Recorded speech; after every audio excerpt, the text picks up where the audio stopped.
Bagi Anda yang baru saja bergabung, berikut berita utama kami hari ini. Truk box tabrak truk pengangkut tebu di Madiun, sopir truk box meninggal dunia.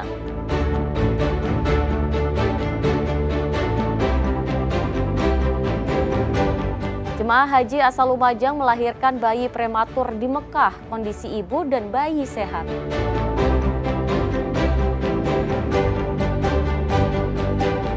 Pasien gangguan jiwa akibat kecanduan judi online di Rumah Sakit Jiwa Menur, Surabaya meningkat.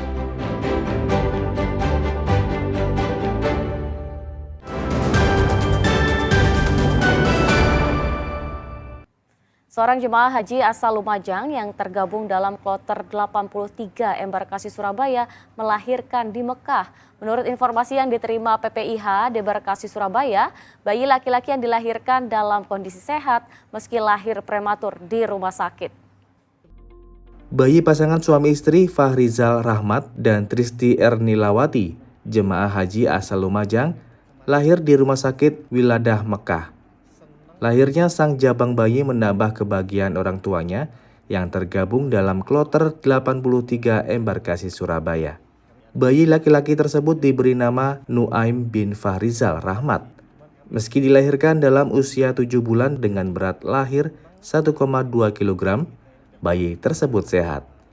Kondisi sang ibu dilaporkan juga sehat meski masih dalam pantauan tenaga medis di Arab Saudi. Ketua PPIH Debarkasi Surabaya, Ahmad Sruji Bahtiar mengatakan, saat berangkat ke Tanah Suci, Tristi Ernilawati dalam kondisi hamil. Namun usia kehamilannya berada di rentang 14 sampai 26 minggu, sehingga dinyatakan dokter memenuhi prosedur kelayakan terbang. Insya Allah ini kan menjadi wilayahnya dokter ya, tenaga kesehatan tentunya. Karena sudah melalui proses pemeriksaan, itu berarti ya layak terbang. Usia kehamilan itu antara 14 minggu sampai 26 minggu kalau tidak keliru seperti itu tuh ya. Artinya dokter sudah melakukan pemeriksaan dan tentunya kalau tidak layak terbang direkomendasikan untuk tidak diberangkatkan. Tapi faktanya ini kan sudah diberangkatkan. Sementara Kabid Kesehatan PPIH Debarkasi Surabaya, Rosidi Roslan, mengatakan belum mengetahui apakah jemaah yang melahirkan bisa pulang bersama kloter 83. Sebab dalam penerbangan ada aturan tentang batas minimal usia bayi. Kondisinya bagus ya pada saat itu, sehingga layak terbang karena memang diperbolehkan terbang itu dari usia kehamilan 14 sampai 26 minggu ya. Itu usia yang masih layak terbang gitu ya untuk wanita yang hamil di layak terbang gitu. Pak, kondisi bayi saat ini dapat informasinya bagaimana Pak? Kondisinya setahu saya ini kondisinya bagus ya. Jadi mungkin kita nggak tahu ya apakah kapan dibawa ke sini gitu ya, sesuai dengan persyaratan yang ada di permintaan Arab Saudi lah, terbantu seperti apa nanti urusan seperti itu nanti kan Kemenaknya lebih tahu gitu ya. Berdasarkan data yang dihimpun bidang kesehatan PPIH Debarkasi Surabaya, ada 7.252 jemaah haji yang diperiksa kehamilan dan 7 diantaranya positif hamil, termasuk ibu sang bayi. Namun mereka tetap diperkenankan berangkat ke Tanah Suci sebab usia kehamilannya antara 14 sampai 26 minggu, sehingga dinyatakan layak terbang. Dari Surabaya, Arif Purwanto melaporkan. Kita ke informasi berikutnya, Wali Kota Surabaya Eri Cahyadi segera menerapkan jam malam untuk anak-anak di Kota Pahlawan. Penerapan ini akan dimulai pada Kamis malam 3 Juli 2025. Satgas Jam Malam akan melakukan sweeping terhadap anak-anak di bawah umur yang masih berkeliaran di jalanan di atas pukul 10 malam. Keseriusan penerapan jam malam untuk anak-anak di Surabaya ini disampaikan Wali Kota Surabaya Eri Cahyadi. Saat ini Pemkot Surabaya sudah membentuk Satgas Jam Malam Satgas ini dibentuk di tiap RW dan akan mulai bertugas pada Kamis malam 3 Juli 2025. Penerapan jam malam ini akan dimulai pukul 10 malam hingga pukul 4 pagi. Sasaran dalam razia ini adalah anak-anak di bawah umur yang masih berkeliaran di jalan di atas pukul 10 malam. Baik itu yang tengah menongkrong atau berpacaran di taman-taman kota. Wali Kota Surabaya menegaskan anak-anak yang terjaring razia akan dibawa ke Ketua RW di tempat tinggal masing-masing, lalu diserahkan ke orang tua atau keluarganya untuk mendapatkan pembinaan. Pembentuk Satgas, sudah terbentuk Satgasnya, dan Satgas itu nanti akan terbentuk di setiap RW yang menjadi ketua Satgasnya, nanti sopo RW ini, terus yang jadi ono polisinya ada di mana, polisi RW, kita buatkan SK yang masing-masing nanti per RW. Setelah itu siap, maka kita akan turun di Kamis malam. Ayo orang tua dan kita semuanya mengajak anak-anak kita agar melakukan kegiatan yang bermanfaat. Agar apa? Kedepannya mereka memiliki pandangan yang bagus, terus kehidupan yang bagus, dengan apa? Dengan mental yang bagus dan akhlakul karimah. Itu yang ingin saya bentuk.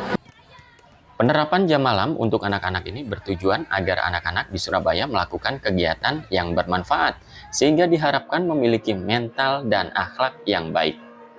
Wahyu Pratama melaporkan dari Surabaya. Pasien gangguan jiwa akibat kecanduan judi online atau judol dalam 4 bulan pertama di tahun 2025 di Rumah Sakit Menur Surabaya meningkat hingga 50% lebih. Mirisnya lagi, pasien gangguan jiwa tak hanya remaja namun juga para lansia.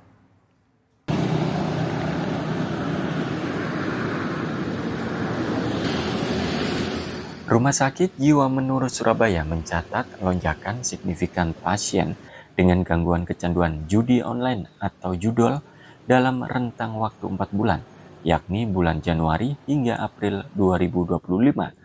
Fenomena lonjakan pasien kecanduan judol ini menjadi perhatian serius karena menyasar lintas usia, dari remaja hingga lansia. Wakil Direktur Pelayanan Medik dan Keperawatan Rumah Sakit Menur, Rifatul Hasna, mengatakan jumlah pasien dengan kecanduan judi online menunjukkan tren peningkatan yang mengkhawatirkan. Di sepanjang tahun 2024, Rumah Sakit Khusus Kejiwaan ini menangani 68 pasien. Namun, sejak awal Januari hingga April 2025, jumlahnya mencapai 51 orang. 51 pasien terdiri dari 35 pasien rawat jalan, 16 pasien menjalani rawat inap. Ini yang memang pasti akan terkait dengan sangat personal, tergantung keputusan dari dokternya nanti melihat sampai sejauh mana pasien ini membutuhkan, cukup dirawat jalan atau memang harus dirawat inap. Nah, pengobatannya nanti ditentukan, rawat jalan tetap dua-duanya itu pasti membutuhkan komitmen supporting groupnya, termasuk yang tadi disampaikan Bu Direktur bahwa komitmen supporting group atau keluarga itu penting sekali karena ini terkait dengan judi online, pasti gadget menjadi salah satunya ya. Nah, apalagi kalau misalkan ini terkait dengan pekerjaannya. Sementara itu, Direktur Rumah Sakit Menur, Fitria Dewi, menyampaikan keseluruhan pasien gangguan jiwa akibat judol datang di antar teman atau keluarga yang sudah resah dengan perilaku abnormal anggota keluarganya itu. Sebab judol selalu erat kaitannya dengan pinjaman online yang membuat kehadirannya makin meresahkan di lingkungan keluarga maupun pekerjaan. Jadi biasanya dia datang itu sudah pasti nggak datang sendiri. Pasti itu ya bisa saja datang kemudian dipaksa keluarganya, dan memang ada ketika dipaksa keluarganya untuk datang ke sini untuk rawat inap itu ya marah-marah seperti yang teman-teman lihat itu ya ada. Pasti mereka akan bilang, aku mau di rumah saja, mau rawat jalan, karena tahu kalau di rumah sakit pasti dia akan dihentikan langsung untuk pegang gadget. Dan itulah kecanduannya kalau teman-teman yang narkoba itu sako karena nggak diberi obat, maka ini sako nggak diberi gadgetnya.